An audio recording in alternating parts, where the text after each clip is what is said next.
The local newspaper, the Arkansas Gazette at that time, indicated that the Brown decision was going to change the face of the South forever. I remember those words. And I thought to myself, good, because I think the face of the South ought to change. I will not force my people to integrate against their will. The governor of the state, Orville Forbes, decided that he was going to use Central as his point of resistance.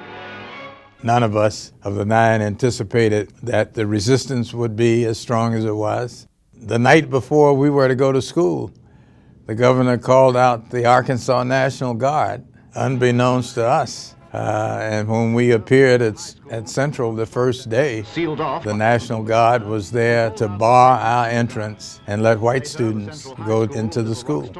What it was like, it was rejection that I had never experienced like that. It seemed to me that if they were going to all of this trouble to keep me out, there was something bigger than my simply going to class. Only when we got home from school that day did we realize what an ordeal, personal ordeal, Elizabeth had gone through, and that she certainly faced more of the mob directly. I always applaud the fact that she was able to keep both her composure and try to figure out how to get out of that. We started school on the 25th of September. President Eisenhower sends 500 troops of the 101st Airborne Division of the United States Army. It was a terrific feeling that President of the United States would send troops to escort us into school.